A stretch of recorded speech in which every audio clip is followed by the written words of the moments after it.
Hello, hello, hello, hello. Disaster. Absolute disaster.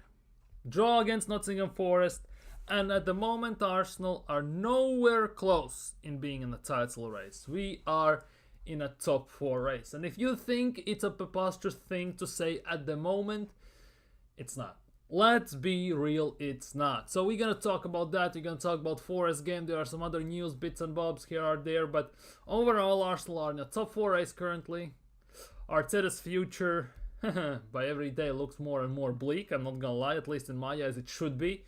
Whether it looks like that for Kroenke's, God knows. Let's be real. But overall, yeah, the interviews are getting more insane. The answers in the interviews are getting more insane, and it doesn't stop there. It's going all around, and yeah, it's just going out. Basically, it's getting insane at this stage. But yeah, we're gonna talk about all that, of course. So smash thumbs up, subscribe if you're new around here, and leave your thoughts down in the live chat below so we can tackle them, destroy them.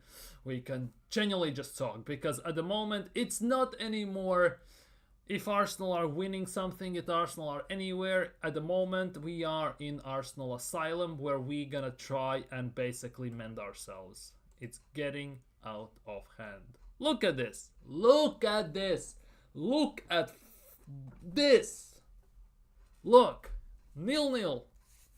13 shots, 1 on target for Arsenal, 6 shots, 2 on target for Nottingham Forest. Big up Liam, big up my guy. As always, Arteta out. As always, until he goes, Arteta out. My week overall is going fantastically well. If you don't include what I saw yesterday. Basically, Arsenal are always managing to ruin my mood, ruin everything. Let's just put it that way. And now we have a week, well, less than a week to wait until we face PSV in Eindhoven, away game in Champions League. And I'm not gonna lie, I'm dreading that game. I'm dead to say the least. I lost my shit yesterday. First time I put a super chat on Curry Shot TV. I don't blame you. I genuinely don't blame you. I 100% don't blame you. It's spiraling out of control at this stage. It genuinely is just spiraling out of control. These guys took 4 points out of 6 versus Liverpool. Dude, they at least beat Liverpool at Anfield. Arsenal haven't done that in 12 years, so hey. Nuno even said the weakness. Exactly, we're gonna talk about that as well. But the big thing as well in this is, look at this. Arsenal have had 1 shot on target. Arsenal had 1, and I repeat, 1 shot on target against Nottingham Forest. This season alone, we have had 3 games where Arsenal have had 1 shot on target. 3 games already in a whole season. And to put that into retrospect, right? Arsenal have had 1 shot on target in the previous 3 seasons combined. In 21-22 season happened once, in 22-23 season happened once, and in 23-24 season happened also only once. This season we are breaking records. 3 games this season already. We have had 1 shot on target or less. And to make matters worse, by the way, out of 27 games we have played in Premier League this season, out of 27, 11 of them, we have scored 1 goal or less. 1 goal or less in 11 games out of 27. And people say we're gonna win the title? People say we're gonna win something? With what? Our defense cannot hold up, and our attack nowhere near cannot hold up. So what are we doing here? Genuinely. I told everyone teams will slaughter us now because of it. Dude, it's gonna be nuts. I'm genuinely dreading playing PSV. I shouldn't, based on how we played last year, how we played 2 years ago in Europa League. I shouldn't. But at the moment, I'm genuinely scared to bones, to say the least. That's why I like Gyökeres. He's not the best guy, but the guy shoots. Exactly. That's the biggest thing. And as controversial or weird as it may sound, at least the way I see this, Arsenal actually don't need a world-class top level striker. We don't need your Lewandowskis, your Benzemas, Harry Kanes and stuff like that. We need a guy who actually just can shoot and put the ball in the net. If we actually could do some stuff, we don't need world-class striker because Tony is not world-class. Let's just say, for example, we were linked with him. They are not world-class. We just need a guy who can bag goals. Let's be real. What's its face? Chris Wood is not world-class, but he bags goals.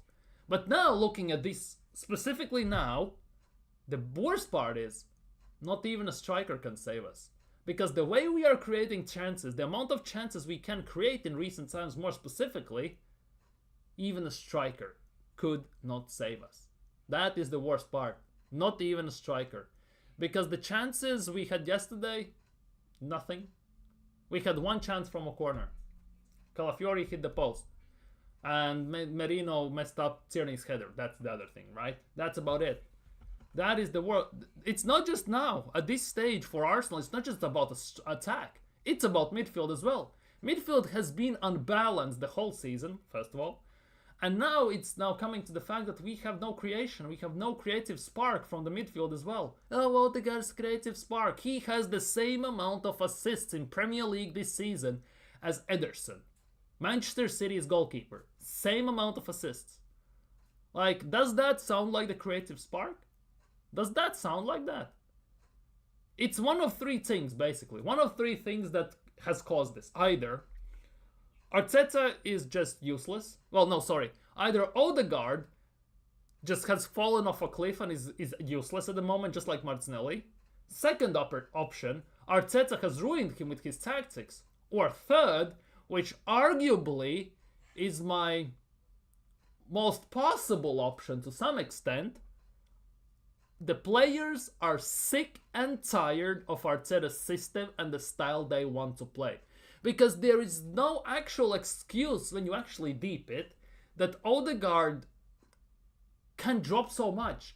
He is not a bad player, but he's playing way worse than he should be playing. In terms of it like that. Like, Trossard is not as bad. Martinelli is not as bad.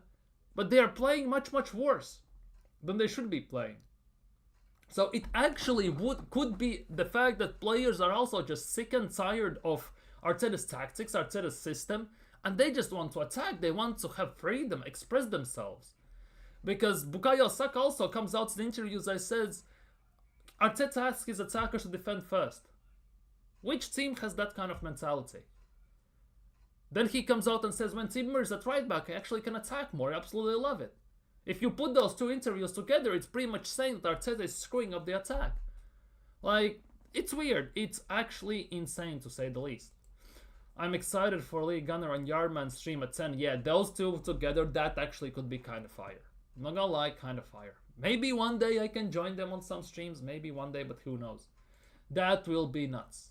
Midfield is poor. Yeah, midfield is poor. There's no argument about that. Why did Partey's held bench yesterday, for example? Arguably our best midfielder this season is holding bench. Jorginho starts instead of him. Why? Make it make sense. Sick of this exactly. And the worst part is, even if we sign players, we don't sign players that are gonna help us. Arteta signs players to fit his system. He doesn't adjust the system to fit the player's strong points. He signs players just to fit his system. He does it backwards.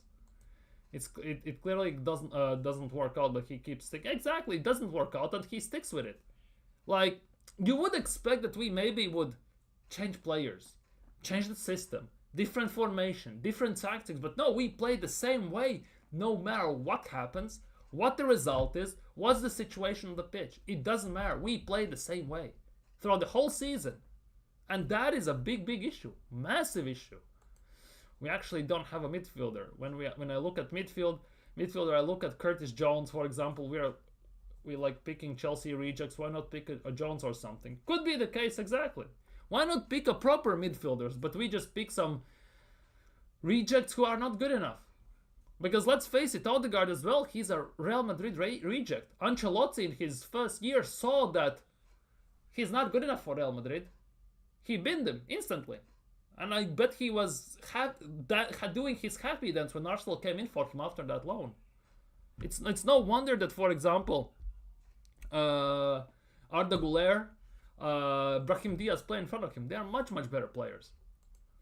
Players will leave because of exactly, and that's the worst part. It's just a matter of time, and I wouldn't blame them as well. I wouldn't genuinely blame them if the players left. And the worst part is, to some extent, I'm kind of getting the feeling that unless we change the manager, the sooner, obviously, the better, the players will leave because of that. Not because they are not winning or anything, it's because of the manager more than anything. It actually comes to that down now as well. Obviously, we are not winning trophies which these players want, especially players like Saliba, Gabriel, Saka. They want to leave their legacy behind. Like, they have people talking about them in the future when they have retired, obviously. But also, it feels like it's coming slowly to a point where if Arteta stays, players will leave because he is still here, not because we are not winning. Because I have a very...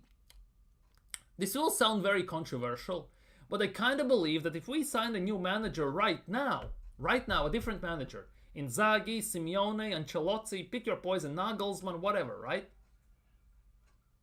They actually would get a proper tune out of these players. Tierney is the best left back in the team, let's not kid ourselves. A proper left back. And there's a big possibility as well that if we signed a proper manager who plays Tierney regularly, if he plays 3 at the back, Tierney as a left wing back would be phenomenal. Let's not kid ourselves.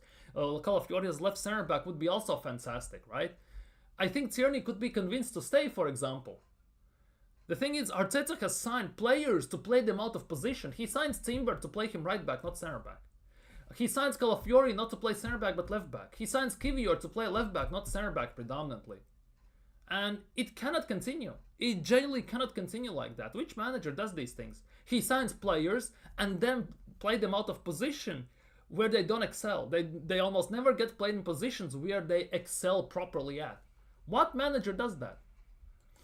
I coach cricket. If Arteta coach cricket, he'll make the batsman ball and the bowlers bat. Exactly. That is the big thing. If, for example, if Arteta was coaching basketball, he would make the point guard play at center. That would be in the inverted point guard for Mikel Arteta. Isak would be playing quarterback, yeah. And the biggest thing is, speaking of Isak, if I'm Isak and watching what's happening right now at Arsenal, if Arsenal came in with an offer, I would just say no. Because currently, the way we are going under Mikel Arteta, there's bigger chance that Newcastle are gonna win something under Eddie Howe than Arsenal wins something under Mikel Arteta. Seriously. Big up J-Star, big up. I see you in many streams. I sometimes lurk in other streams, in Lee Gunners, in Curtis Shaw's, in Dan Potts' streams. I see you there. I see you, my guy. Big up. 15 million a year to fail, exactly. Not to fail just once or twice, to basically fail on consistent basis. And to pretty much fail weekly as well. That's the mad part. He's a rookie. The worst part is he's 5.5 years into being a main coach, main manager. You kind of cannot call him even a rookie anymore. The thing about where he is a rookie is the mistakes he makes. Because he makes the same mistakes he made the first season when he just took over Arsenal, in the first full season when he was just finding his players and everything. He still makes those same mistakes he made then, he makes right now. And it starts from subs, from signing players, and continues with tactics, adjustments, systems, no plan B, C, D, E, F, G, whatever you want to name it. Same things.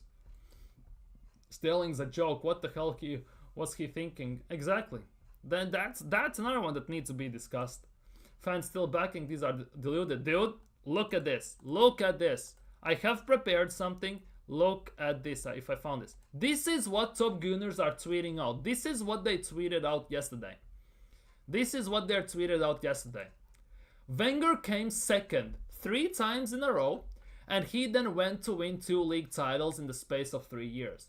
If we do finish second this year, history will repeat itself. Arsenal will be crowned 25-26 champions.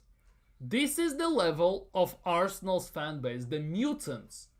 Top Gunners, Arteta only fans, Arteta sexuals. This is what they still believe in. This is what they think. The same thing was like when we won the league against Liverpool at Anfield, like 30 years ago, I think it was. Basically a long time ago. I'm just blanking on top of my head. But we won and went them and beat them at Anfield as well. And everything. And people say, oh, we have one of the last game weeks at Anfield, we had that as well. And we won there, and we won the title there. This year it's gonna repeat itself as well. I saw that during this season. Now that this season it's become pretty much evident we're gonna win nothing and we're gonna basically season is over. Now they come out with this stuff. And the worst part is, Arsenal social media see these things. They accumulate these things together, then they write a report, send them to Cronkies. Cronkies read that stuff and say, well, everything's fine. Nothing needs to change. We are top 4. Top Gunners are happy. Well, what else do we need? That is the worst part in all of this. No accountability, no reasoning behind anything, no striving for greatness and success, nothing. Players were sold a dream too, and yet they've not won anything, so they will get fed up and constantly failing. Exactly. And they're not failing because they are not good enough. That's the worst part. They are actually good enough. Well, big part of the players. They're failing because of the manager, because of the mentality of the team, of the manager, because the way players perform on the pitch and the way they are is a total reflection of the manager. Arteta was bang average player, and now he's a bang average manager. And that's the biggest thing. No guts, no winning pedigree for Arteta as a player. Same thing transfers into players he's managing right now. That is the worst part. And then to top it all off, this is what Chelsea fans are holding up mid-games against Clear Lake, Bowley and everything.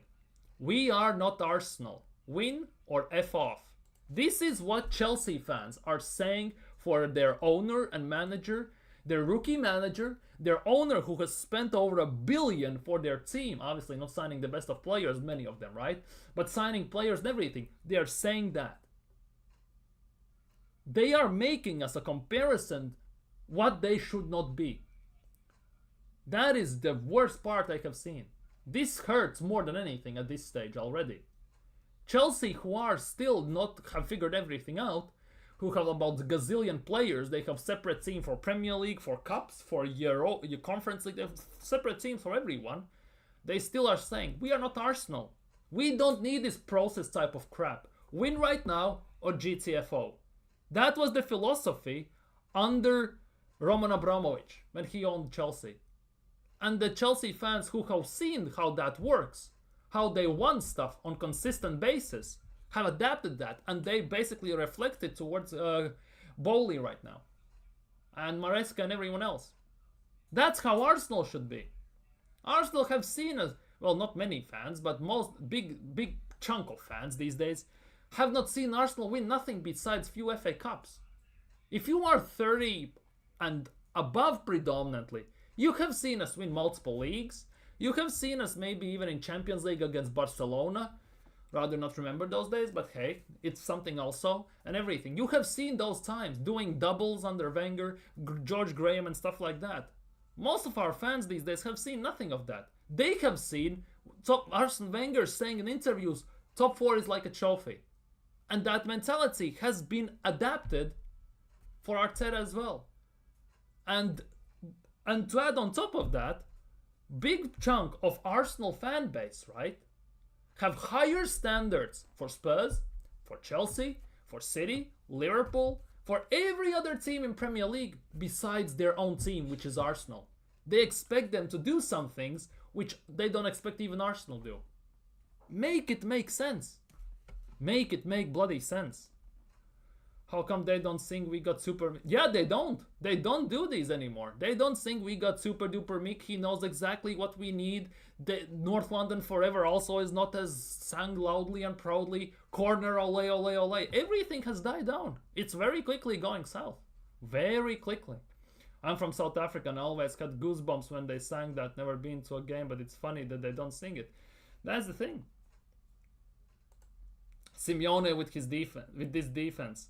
Dude, Simeone with this defense, with Saka and Martinelli even on counter-attacks, if he gets the money, for example, 200 million next summer, and he signs the necessary striker and the midfielders, would destroy this league. Genuinely would destroy this league. Think about this. Remember the days when top 6 were actually the top 6 teams in Premier League? Reasons why at the moment you see your Nottingham Forests, Bournemouths, Aston Villas, Even Newcastle to some extent up there. It's not because they are insanely good. No disrespect to these teams, but they are not insanely good. It's because the other top 6 teams, their standards for winning, for getting trophies, genuinely have gone into the ground, just like with Arsenal right now. They are accepting top 4, they are accepting failure on consistent basis, which has allowed the other teams, basically, to think, well, we can have a go at it if you don't want to, and get basically the time of their lives, pretty much. Let's not kid ourselves. Newcastle, Nottingham Forest, they are not small clubs. But based on in the last 20 years, let's be real. They would not be there if Levi would do what's necessary to done at Spurs to win. If Bowley would have done what's necessary for Chelsea to be up there. If Glazers, if FSG would, well, not FSG maybe, but Ineos would not be morons and they did what they need to do to fix the club. They would be nowhere near there. Let's be real, it would be like the olden days, the proper races for the title. And people say, oh, it's a title race and everything. Arsenal with Liverpool were in a title race. Arsenal have been the gap between Arsenal and Liverpool throughout the whole season of the 27 games. 2 times has been 1 time at 4 points, 1 time at 2 points or 1 point. The rest of the time it's been 7 or 9 points, and at the moment it's even more. It's never been actually a proper title race. Predominantly, it's been a 3-4 game swing, which needs to happen for Arsenal even to get into the title race. It's been basically one team leading, and other teams in terms of Arsenal and basically Chelsea until a certain time, and Nottingham Forest trying to play catch-up at the end of the day. Back 3 of Saliba, Gabriel, and Calafiori. Exactly, change formation. Back 3, Calafiori, Gabriel, Saliba, left wing back Tierney, right wing back Timba. Phenomenal. Phenomenal. It's already, we have a team to play very counter-attacking or attacking football. We have perfect team to play 3 at the back if we want to, /5 at the back. It's just the fact that our manager has played that formation the first season, the first half of the season when he won the FA Cup. But he never has reverted to that back ever since. Since then it has been only 4-3-3 or 4-2-3-1, that's it. That's the inability and no flexibility of Mikel Arteta that pisses me off to a very high extent. Funny how Emery with a bad team, Socrates, Mustafi, Lichtsteiner and Count Jenkins, that was 1 point of getting top 4. Emery messed up on the last 2 games, but even still, it's about coaching. It's about managing. Emery knew how to coach strikers, for example. You think it's a coincidence that Unai Emery with Mustafi at center back and Socrates at center back and players like that went on a 21 game not losing streak, unbeaten streak, until Mustafi got injured and then we started to lose games? Do you think it's a coincidence? No, it's not. He actually is a proper manager. When has Arsenal gone? We have the best 3-game winning streak this season, the best 1 or 2-week winning streak. We haven't won 4 games in a row this season, or even 5, which Liverpool has done 2 times. And that's a big gap. Big gap, 6 points instantly. Exactly, and took us to a final.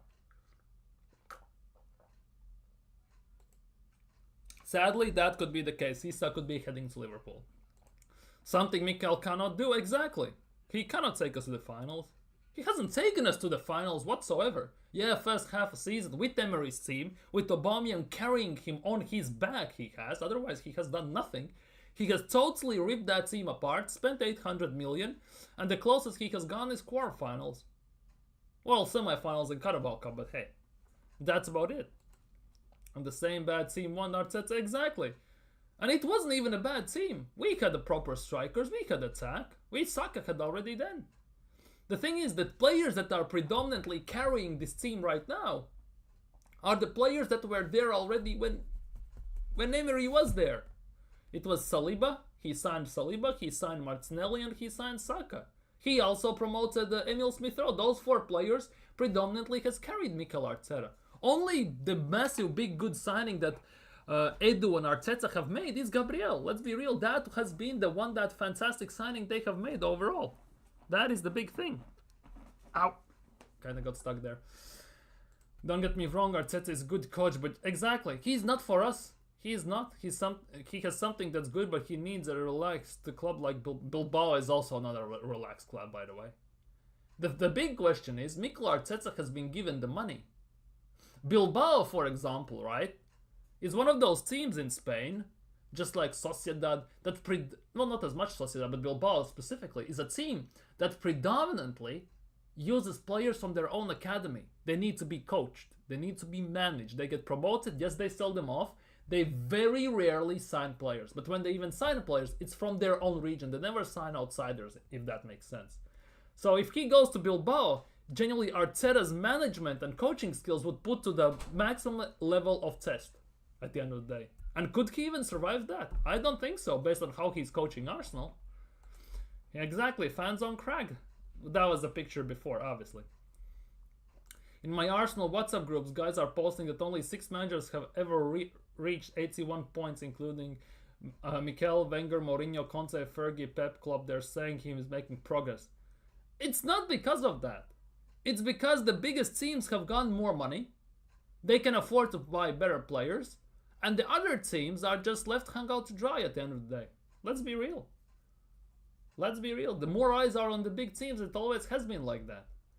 The drop-off is just massive in that regard. It's not just the rest of the league is bad, is good. It's just the rest of the teams are that bad. How comes back in the day Blackburn couldn't have beaten anyone? Birmingham City could have been genuinely the most annoying team to play. West Brom, Bolton, those teams, you could go against them and they genuinely could school you. Leeds as well. Every weekend you had a mystery who will beat who. Now you go to a game, you pretty much say, oh, Liverpool are playing Southampton. That's pretty much stands to a point that Liverpool will beat them 6-0, for example. It's actually insane. The drop-off between, like I said, the big teams and to the smaller teams is genuinely like Grand Canyon. It's the Wolverine meme with pictures of what Arteta's head on it. Exactly.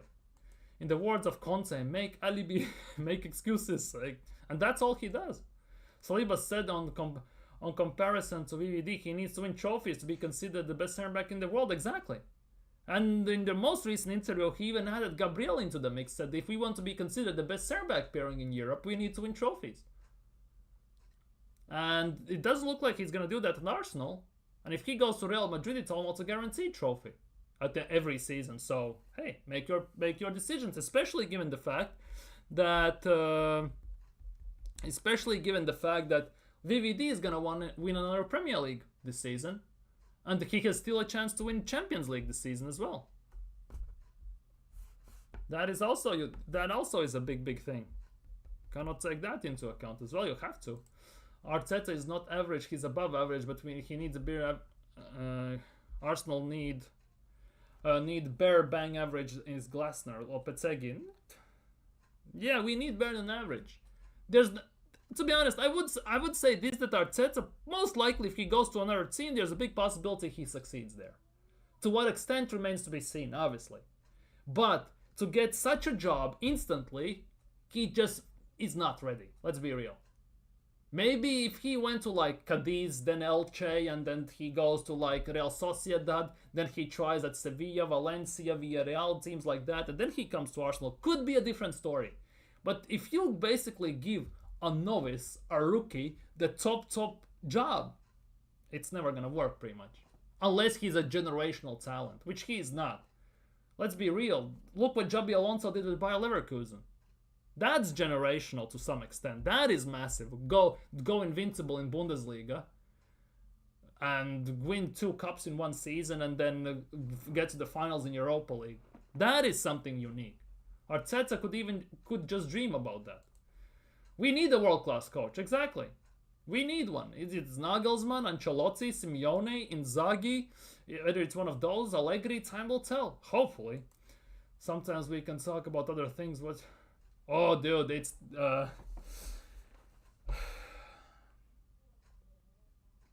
I cannot explain because I know that in different cultures, such foods don't exist. It's just basically region-specific foods. Let's just put it that way. It's called cold soup. It's generally just been eaten predominantly in summer. It's a beetroot soup, but it's cold. It's generally cold just for summer on hot summer days. It has everything. You have your...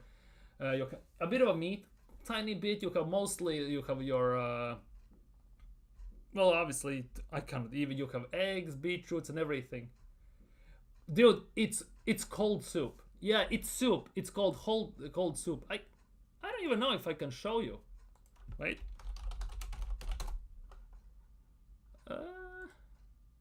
This. This. And it tastes like heaven. When it's plus 35 outside and you eat it, because it's not served hot, it's genuinely served cold, right? It tastes like heaven. It genuinely, it's one of the most tastier things. Obviously, some might not agree, but it's fantastic to say the least. We'd cook with Conte, 100%. But we won't get Conte since he's at Napoli. But wouldn't take him because of rival. It could be the case, but he's now succeeding at Napoli. I said in summer. Hear my words. I said in summer. Not now. I said it's summer specific. It's season specific food. Because maybe it's because you eat it just so rarely. Maybe that's why it tastes so good and everything. And stuff like that, because it pretty much you never see it in winter or autumn or spring. You just see it in summer specifically. Let's just put it that way. It's all good, all good. And if I need to talk about everyday food, like if you could eat summer, winter, wherever, I don't even know how you're saying it. It's this, something like that. It's called, I don't even know, I don't even know how to describe this to you. Basically, there's rice, you should have lamb in there in small bits, you have carrots, coriander, you have, depends how you make it, but you have ketchup or tomato sauce and everything. It's not biryani. If I translate this, I don't know if that is the case, if it's what it is. Yeah, it's something in these lines. It's called pilaf. It's called pilaf. It's not biryani. I've ate biryani, it's nothing to that extent. It's called pilaf, if that makes sense. Well, basically,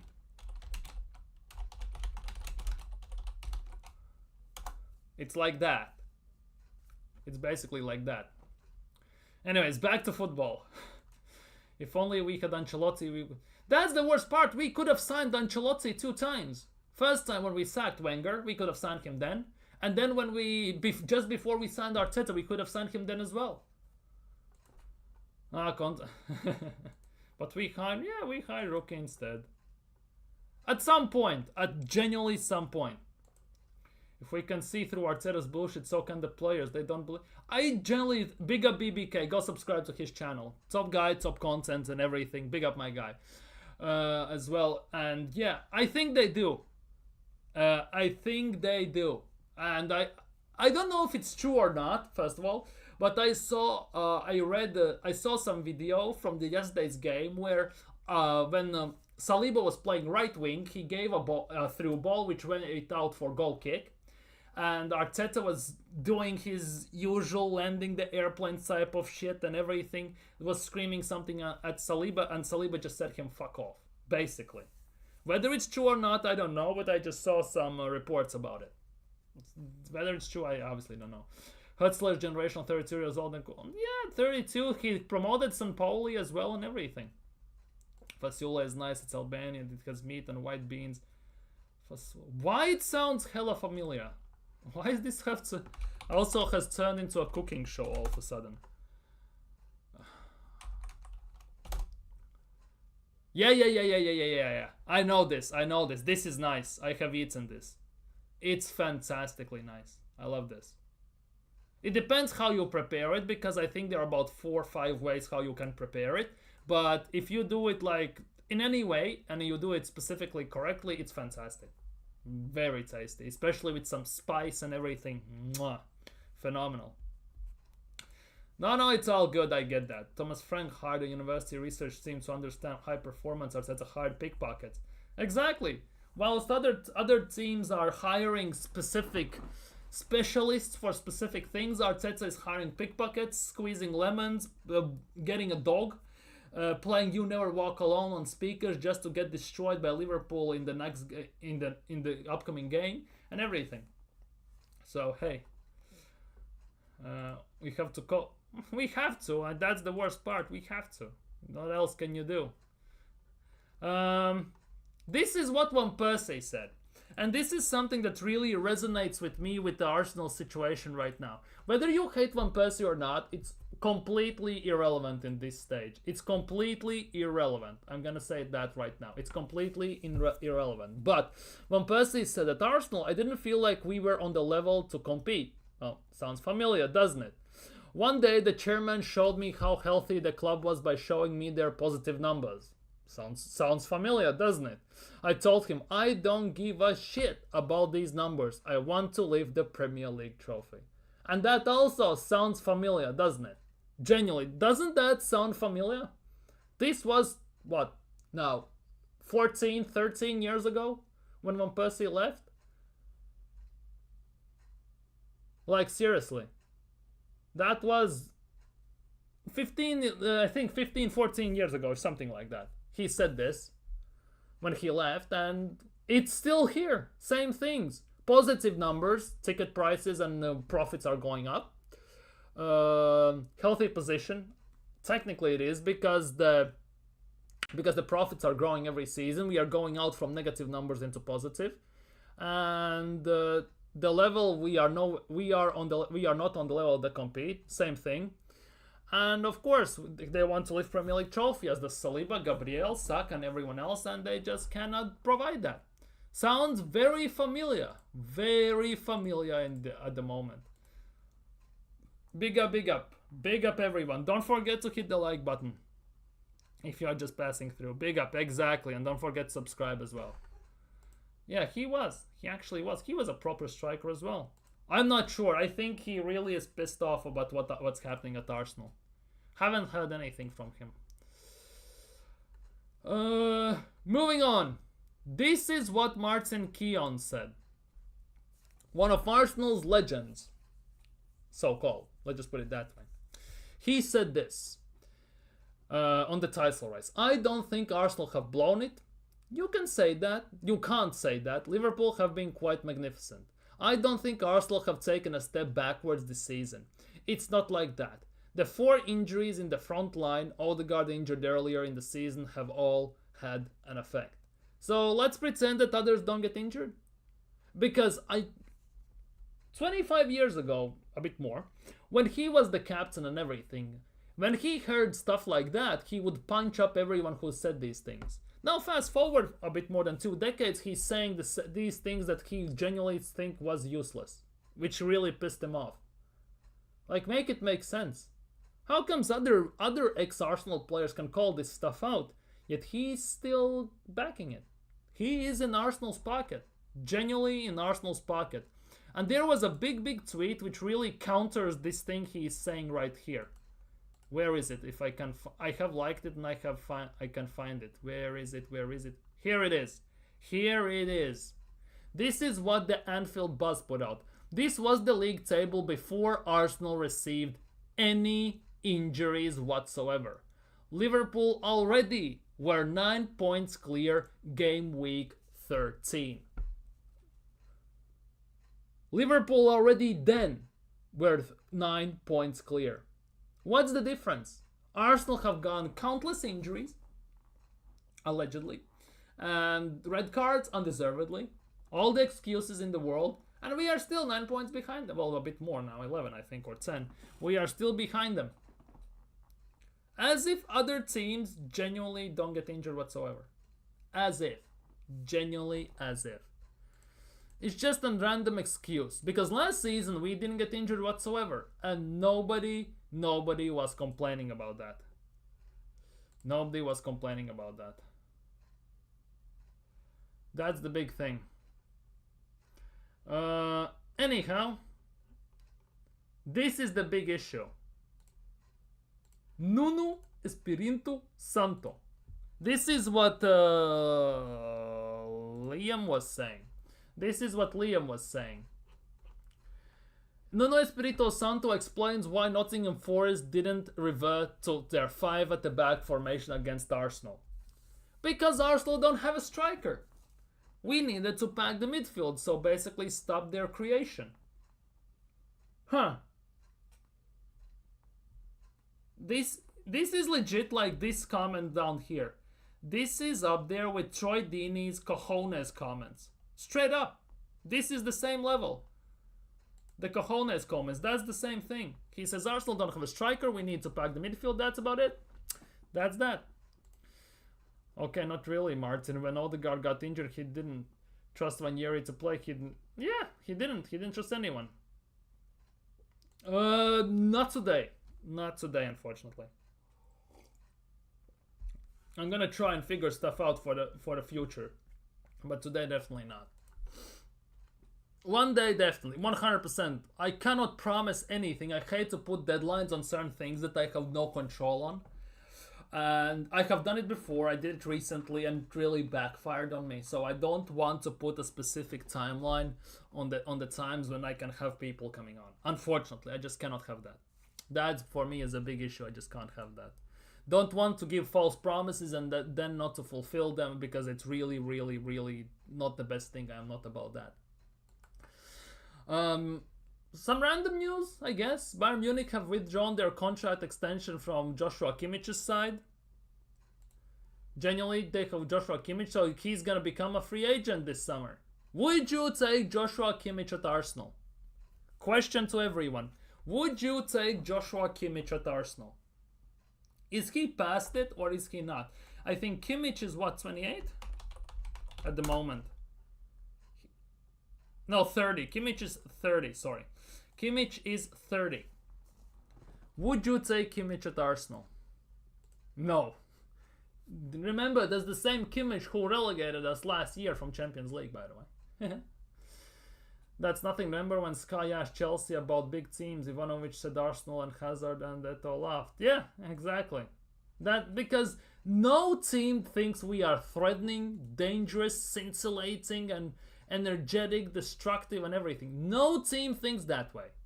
No team, because whenever you talk to a team, a big team we have to go up against in Champions League, even in Premier League, you ask them, are you scared of Arsenal? They just laugh in your face. There is nothing to be scared of. It's very easy to outclass Mikel Arteta as a coach, as if you are actually somewhat experienced coach. And it's very easy to nullify Arsenal on the pitch, because it's, again, not that very hard. Because this manager has been a job for 5.5 years, pretty much, and he still hasn't figured out how to defeat low or mid blocks. Still, to this day, he cannot beat them. Struggles to create, struggles to pass, struggles to shoot, struggles to do everything. Where does that make sense? How in 5.5 years, well, let's just say 5 for the sake of argument, you cannot hack it? Like, seriously, how? Like, make it make sense. This is a big one, by the way. Look at what Moyes is doing with Everton. Damn, that's a proper coach. Exactly. 7 games undefeated. Moyes, he's actually doing a proper job there, I'm not gonna lie. Mikel Arteta, obviously after the game, at full time, Gabriel and Rice were arguing. Anyone caught that? And apparently Mikel Arteta has been asked about this in a press conference, and he said, I don't know. I haven't seen it. I walked to the referees and our supporters and didn't see anything. They're probably demanding each other. I really don't. They're demanding each other. That sounds a bit zesty. You need to put a pause in there. They're probably demanding each other. Oh, come at me. Whoa. I don't really know the topic they discussed. Yo, this basically is 2 ways. First, they are actually pissed off with the performance and they are trying to push themselves, as Mikel Arteta is saying. Or the second one is, the cracks are starting to show. Player frustrations, players being pissed off with the tactics, with the system, and the fact that it's not working. One of the two, there's no in between. At the end of the day, there is no in between. And based on how other players are performing, I would put my money on the second one more than the first one. Let's just put it that way. Because I get that there's frustration. People argue, people fight. But there has to be something underlying because of it. And at the moment, it's the club, it's the manager, it's the system, it's the lack of trophies, and it's almost everything pretty much. That is the worst part. Now,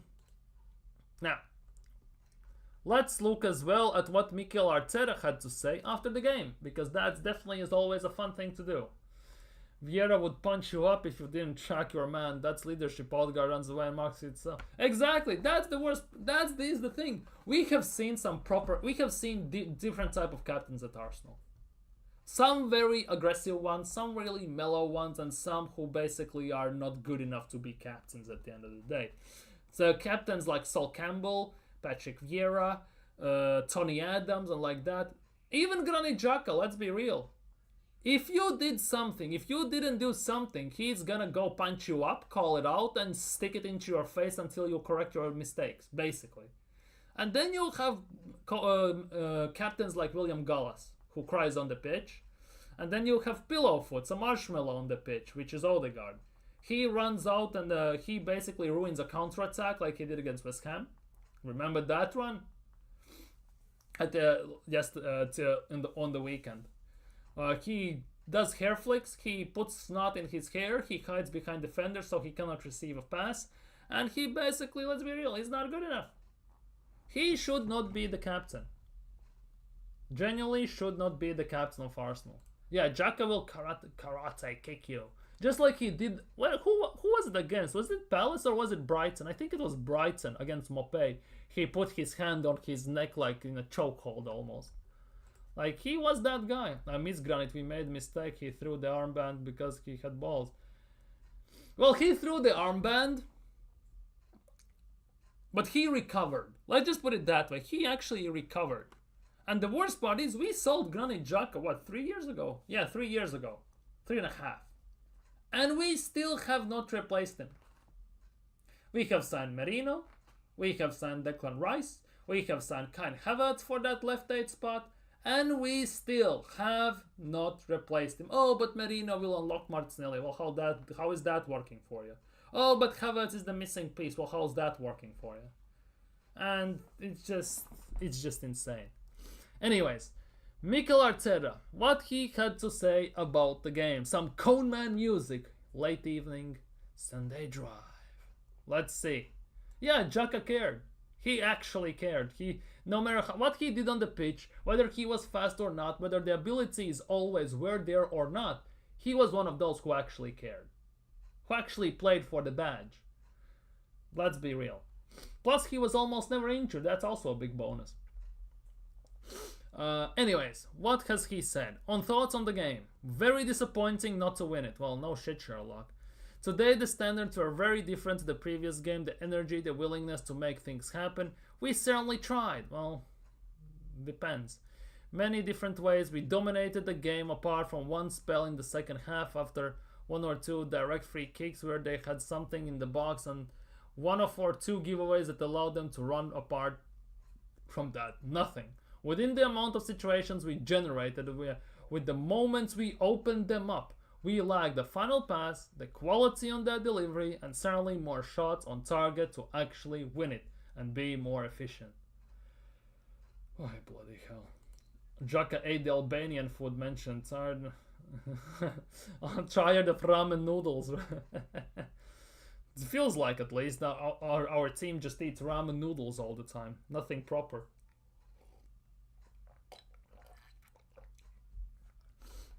On the challenges, on the challenge to find system to score goals. Oh, this would be a good one.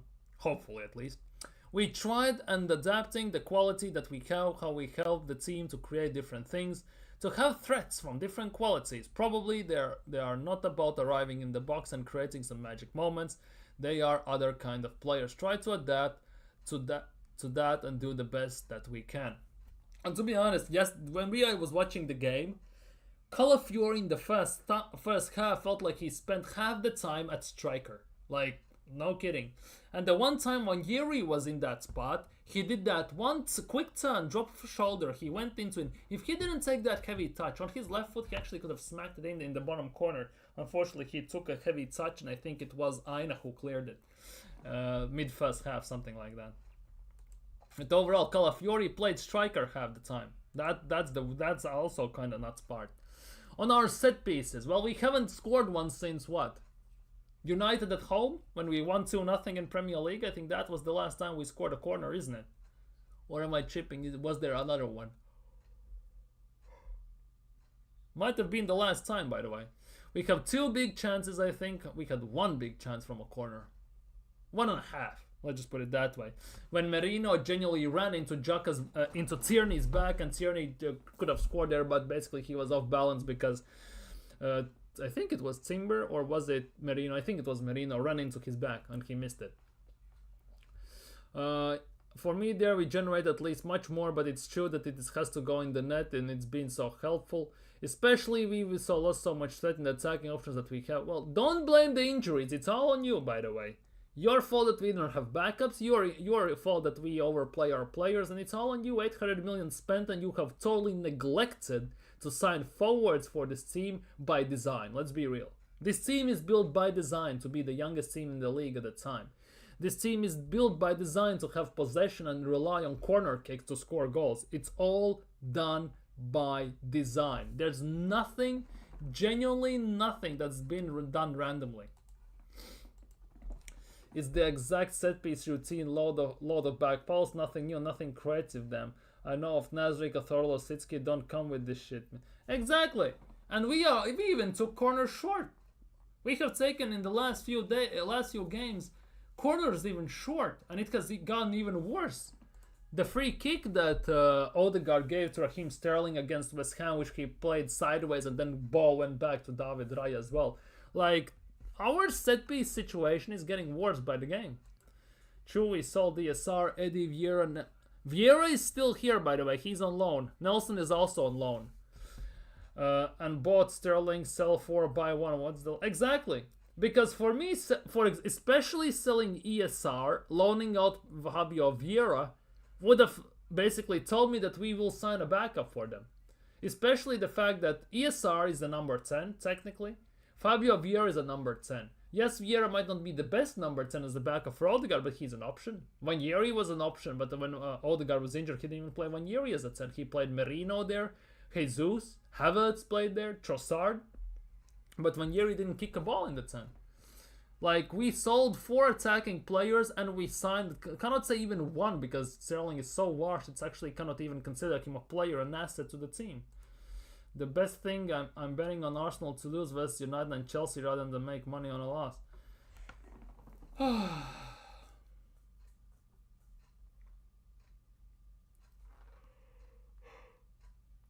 I can see us losing to United. As bad as it sounds, as weird as it sounds, I can see us losing to United. That's the sad part in all of this. I can see us losing to Manchester United. And it's not because United are good. We are just that bad. That is the worst part. It's not because our United are good, because it's just because we are that bad. And no matter what the game is at Old Trafford, we tend to struggle more often than not. On how he can solve the goal scoring situation. Well, this had to be good. We have another day or two. Well, technically you had at the time 6 days, so it's not just day or two. To think before the PSV game, all the options that we have, especially against the team that is in a low block, even if they will arrive, if they will open up, if the opponent will be much better than us, then we'll probably be in different state. And I know that's the lacking. Oh, fucking hell. We must lose 5 in a row, so it's extra. That... You know how this sounds. I never want Arsenal to lose. I never want Arsenal to lose. Which obviously nobody wants their team to lose, let's be real. But to some extent, to have a chance for Arteta to be sacked, basically get fired or he leaves, it actually might come down to that, unfortunately. It actually might come down to that. On Ricardo Calafiori, I took him because he got a yellow in the second minute. He had one or two situations defending Hudson-Odoi and we couldn't not play him with 10 men. Also, now you again using a 10-man excuse just to rectify the fact, just to make an excuse for Calafiori that he basically is not good enough as left back and Tierney should have started the game. Good job, dumbass. He on Ranieri coming off, he was cramping from minute 45. So we stretched him as much as we possibly could, but we cannot lose the player and he was really fatigued. So you want to tell me that this dumbass, again, did what he does usually. He played Ben White with a necessity for surgery and with a desperate necessity for 3 months. He played Odegaard injured. He played Declan Rice with broken toe. He played Saka half injured with ankle issues and limping all the time. So he here did the same thing. He purposely, with intention, left a 17-year-old struggling for fitness with being partial, almost injured on the pitch, just so he basically doesn't need to take him off and Raheem Sterling doesn't play as much as he should be playing. So that's what he's basically saying. I know how to solve the goal scoring problem. Pass the ball forward, not sideways and backwards. We have a chance to counter and we pass back. Yeah, that's the big thing. We have a chance to counter, we stop the ball in their third and wait for everyone to arrive. We don't shoot enough from outside the box, that's a second one. Although we don't even have anyone who can shoot properly from outside the box, bar, I would say, Rice. We should shoot more from outside the box, which seems like we are allergic to. Well, even since Wenger days, let's be real.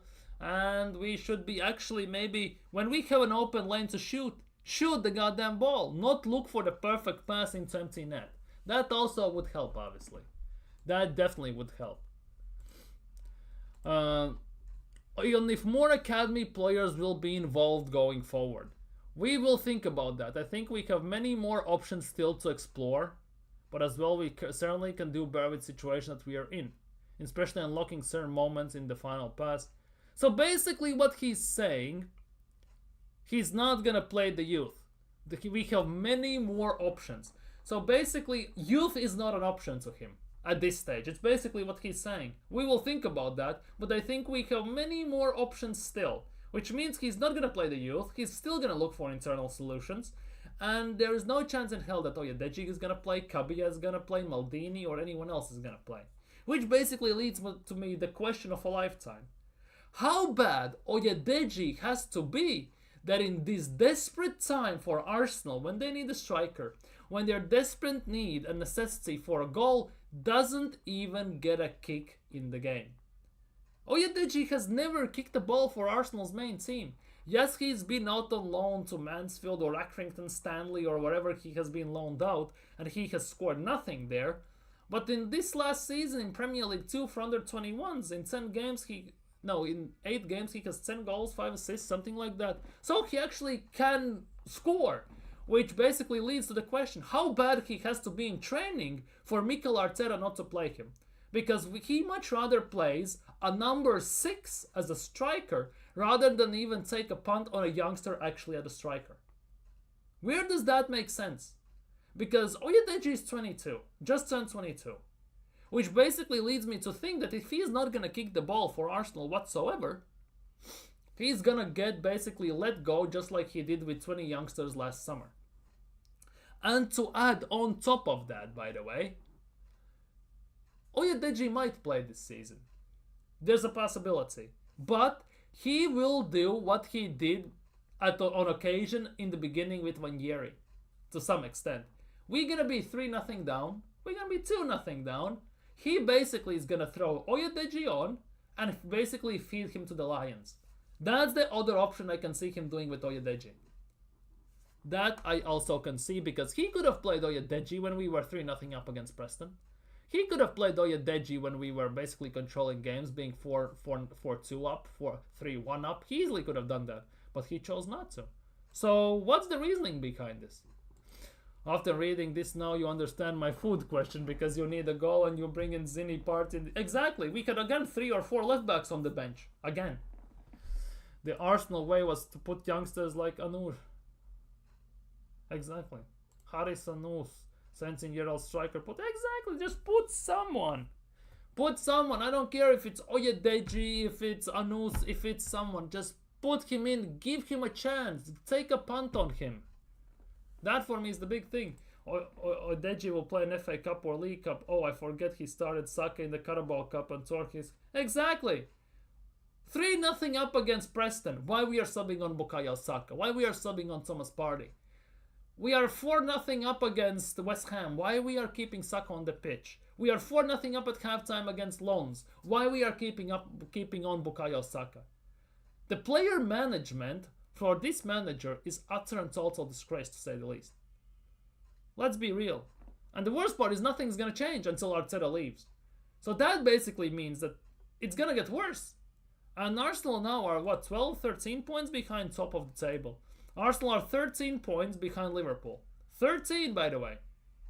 Yes, I get there's a game in hand for Arsenal, so it could be 10. But whoopity fucking do, right? Arsenal are only 6 points above Nottingham Forest.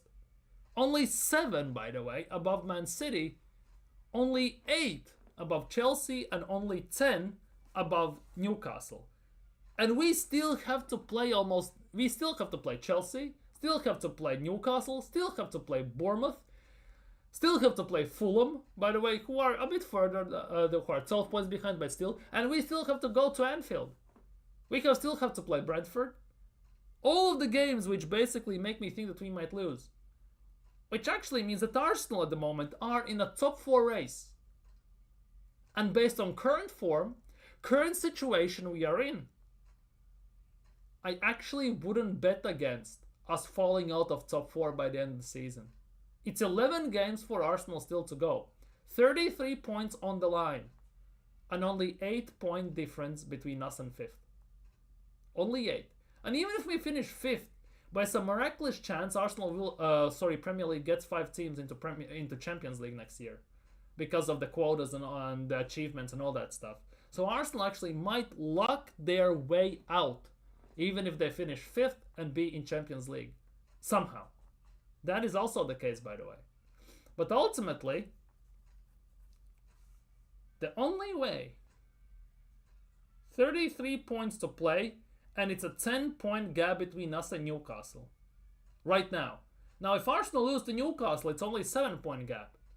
So we are not that far off from dropping out of top 4. And that, actually, is quite scary and embarrassing, to say the least.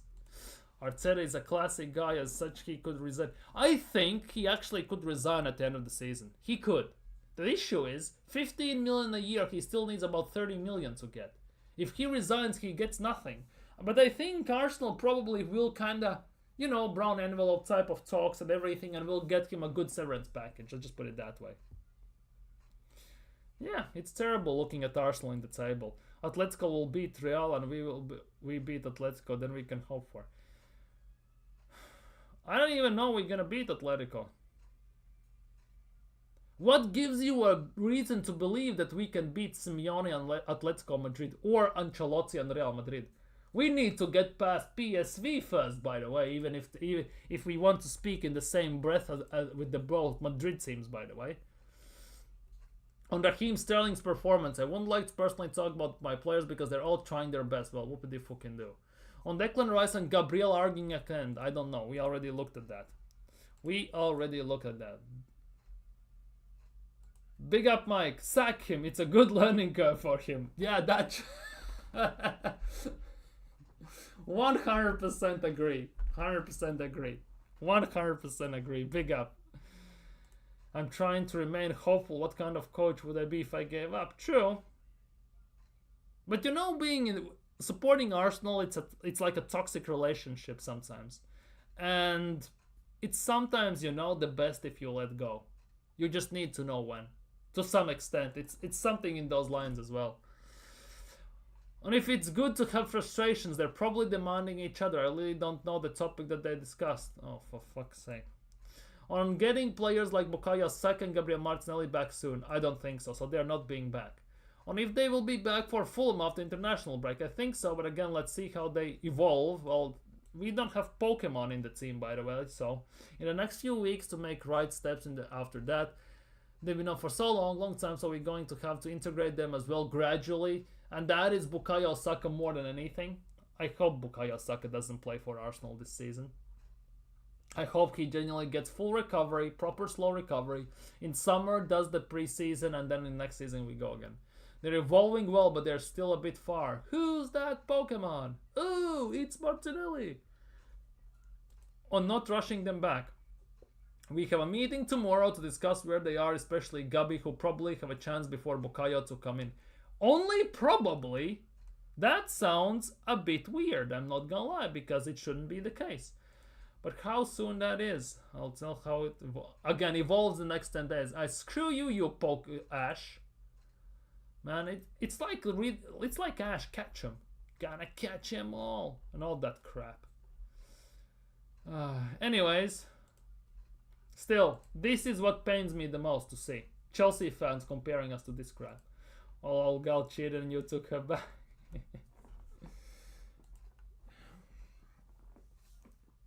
No ring, no ring. Not married yet. And I say yet very vaguely because that is in the pipeline, but probably in about, I would say 4 to 5 years. Let's just put it that way. It's all in the pipeline. So yeah, but the fact that Chelsea fans are basically slaying Arsenal off and comparing us and they're saying they're not us, it's actually kind of nuts. Well, depends. Depends what person you're with. Are you finding the right person? There are many variables. Many variables. But so far, it's been 3 years. Nothing wrong. 2 kids, also nothing wrong.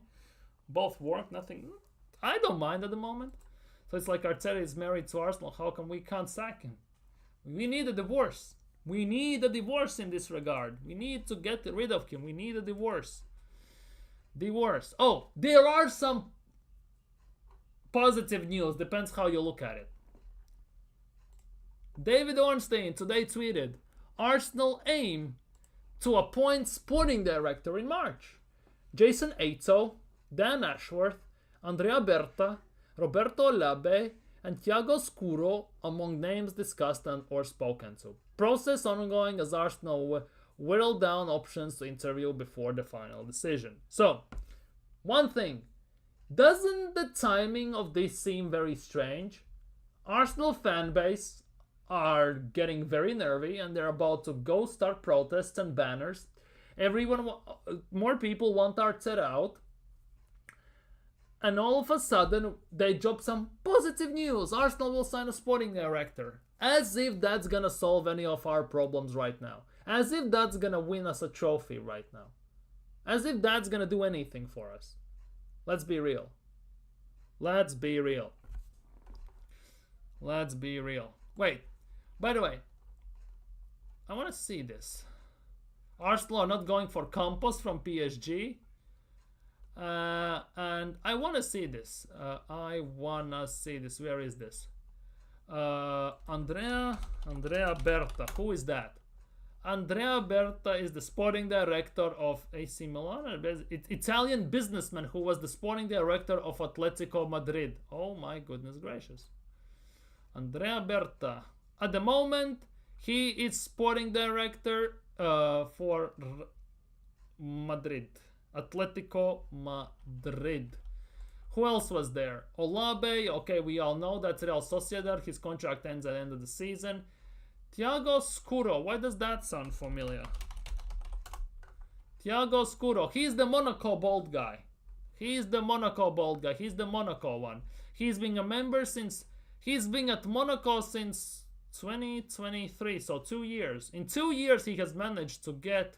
In half a year, he got from director of professional football to general manager.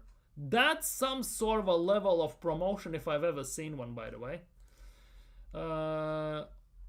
Ashworth, we all know who's that. And Jason Ayo, we have seen nothing of him, but hey, he's here, I guess. So we roll with the flow, I guess. Josh Kroenke has hired Thierry Henry. Dude. Would actually have some pull in the market if we had Henry. Imagine Thierry Henry rocking at Bilbao and Nico. The one thing is, Henry wouldn't stand for Mikel Arteta's crap, though. That is the worst thing about this. He already he already is calling stuff out on CBS and everything. So I'm not sure that would be the best option for him in that regard. But obviously, if there is something good, there's always something bad. According to Graham Bailey, TBR Football exclusively, by the way, understands that Arsenal have no concerns over Mikel Arteta's position and the direction that the club are going under his leadership. Top Gunners probably reading this are firing rainbows and everything. Probably. And all that stuff. This kind of took out the wind of me for talking, by the way, reading that. But yeah, I guess it is what it is. But yeah, Arsenal have no concerns over Mikel Arteta's position and the direction the club are going under his leadership. Enough said. Let's just put it that way. Enough said. I don't want to talk about it. At least today. We have now 6 days till PSV game. We will have some stuff to discuss because I have made I have a list basically at work. When I have time off, I scour internet and look at Arsenal stuff and everything. I have about 3-4 topics I want to talk about regarding Arsenal, Arteta, and all this stuff. So we're gonna look at this at some point. We're gonna do this starting tomorrow, day after tomorrow, since we have about 5-6 days till PSV game. That's already in the pipeline. That pretty much set in motion. I also have thumbnail for one of the streams already prepared, so that definitely is gonna take it sooner rather than later.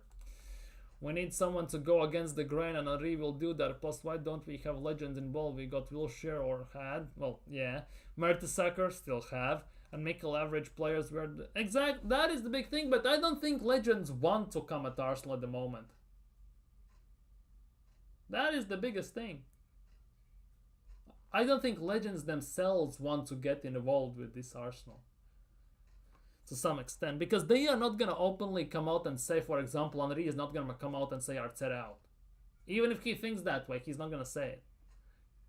That is the big thing. We need someone who doesn't give a crap, like Emmanuel Petit, for example. But they don't want the coaching jobs. By the looks of things, even Thierry Henry doesn't want a coaching job. He got the under 23s for Olympics, and that's about it. He doesn't want even to be a coach anymore.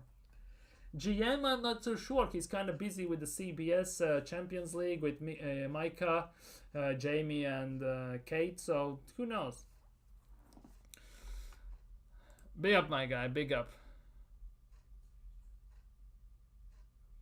At some point, that's the big thing. StreamYard for a month costs about $40. $40.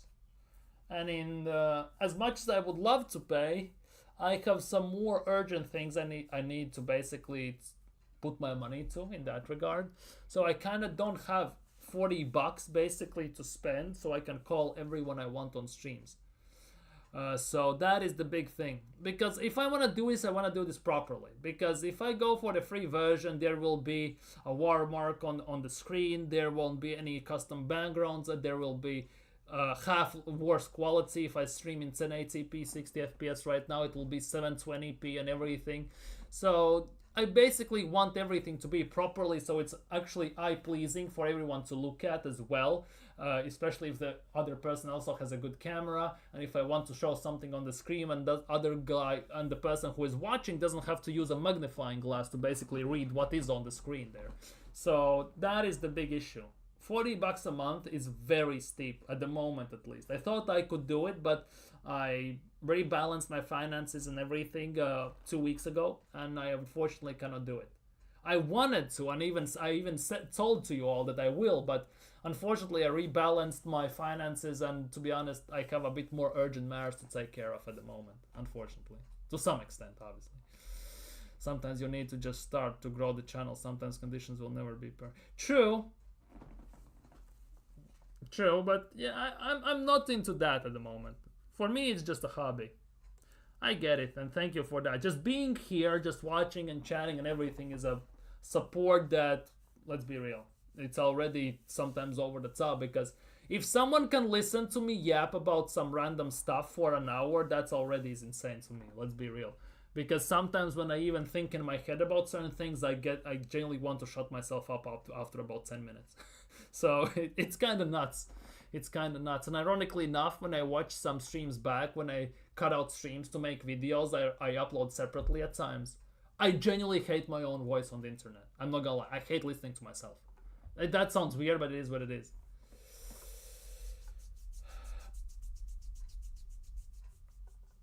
Maybe at some point, just need to basically figure stuff out and go the right direction.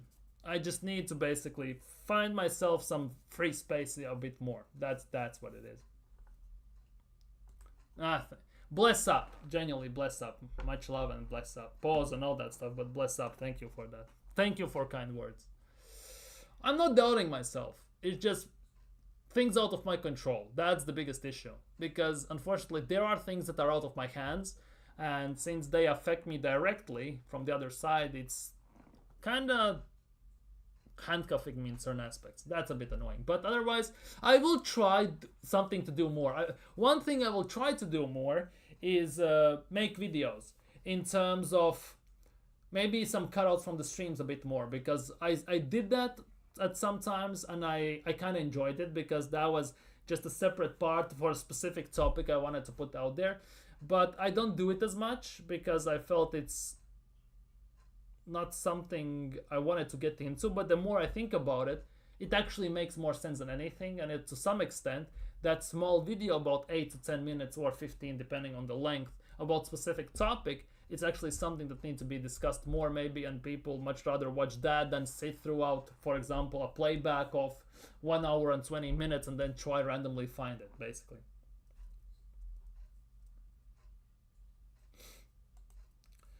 I will look into everything because that I need to find a way that how I can basically get person on the stream, because I don't stream through StreamYard. So the one way I can do it is basically do Discord and try basically put Discord into OBS and then to have like that and everything. It's a big hassle, but I just need to figure out the right ways to do it basically. I've seen some ways around it, let's just put it that way, but it takes time basically to sit down, take an hour, 2, sometimes 3, and then figure out the best way to go about it. That's the big thing. Well, it sounds complicated, but when you do it actually, it is not that complicated. But lots of things go into it because your audio needs to be synced and everything. You need. There are small bits and bobs that need basically figuring things out basically. Big up, Mike. Big up. Thank you so much. Thank you. But yeah, I think on that note, I'm gonna stop yapping here. I'm not gonna lie, it's past 11 p.m. I need to still do some things for university, well, college tomorrow. I'm working and going to university. It sounds mad, but I'm doing this at the same time. I need to do some homework still. Well, I'm gonna be honest, this is not my first channel. This is my second channel. I used to have a channel for 4 years where I genuinely just recorded off my phone. Nothing else. 4 years until I bought this camera.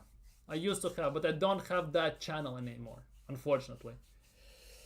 I was forced to delete it because, well,